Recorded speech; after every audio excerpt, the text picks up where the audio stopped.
Hello everybody, welcome to BrickVault. Today I'm showing you an updated version of the Playscale Ghost mock from the designer Andris, aka TGBDZ. About a year ago we launched the model along with a matching Phantom 1 and Phantom 2. The Ghost is a sturdy model with tons of features that aims for the best of both worlds when it comes to displayability and playability. This time around you can get the ship in a color scheme that more directly matches the Ghost's look from the Rebels TV show. Plus, the Phantoms each have updated looks on top of that. The accented blues are brighter and more accurately placed. The same thing goes for the sand green, yellow, and red highlights as well.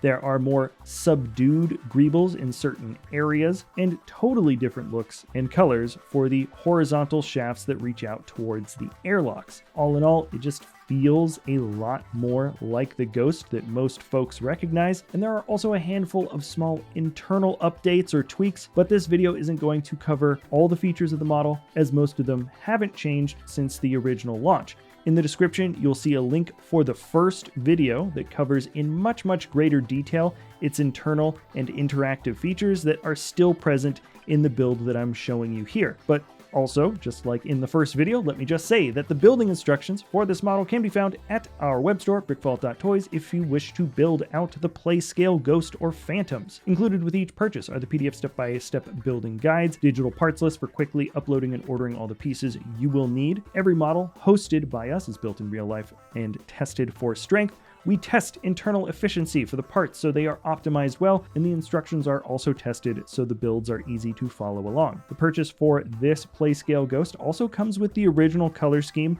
and the original versions of the Phantoms, so you have the option of building out either iteration. Now, there is technically a larger list of updates that the designer TGBDZ sent me for the new color scheme, so when I rebuilt the model, I made sure to add these changes as well, but several I found are fairly minor and feel a bit more preferential than, let's say, a fix or a true update. So for example, a couple of pieces changed by the cockpit so it doesn't close by a couple of extra degrees if you push it all the way down. Frankly, it wasn't something I noticed in the first place. This piece here in the back is removed from the docking port for a slightly better placement of the ships. There's also a small amount of details that changed around the rear feet if you're interested, but these are really tiny tweaks that take a bit more effort to notice and don't have a major effect on your ability to interact with the model. Frankly, the true changes all really come in the form of aesthetics and in a lot of ways with the updates for the smaller models. The Phantom 1 is a completely different build now. It doesn't include an interior this time around,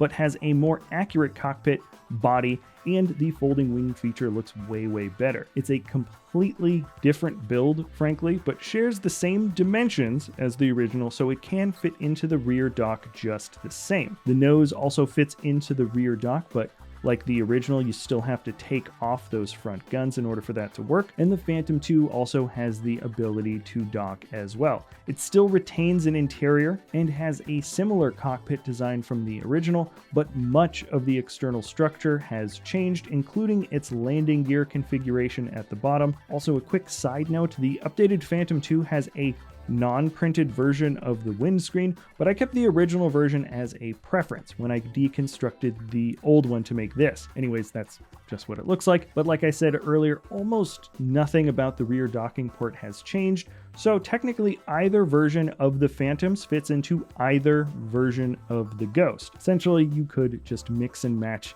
if you really wanted. Also, here's a quick PSA, word to the wise. If you are updating the older color scheme to the newer one, I recommend that you take the whole model apart first and then rebuild it from scratch. I thought I would save time by switching out just the areas that had color changes or internal changes. I really don't think it actually saves you much time, and frankly, it's just a lot of little things that you have to try to remember, and you are bound to forget some of them, which I did. If you see some of the airlock areas switching between white and light bluish gray, it's because halfway through this edit, I realized that I still missed out on one of the color changes. So anyways, I would have taken the whole thing apart and just rebuilt it again if I had a time machine to go back a week and a half ago. So that is about it though for the update. It is mostly a color scheme change, and then the smaller ships have pretty much had full redesigns. I do encourage you to check out the original launch video if you want to learn more about the Ghost's internal features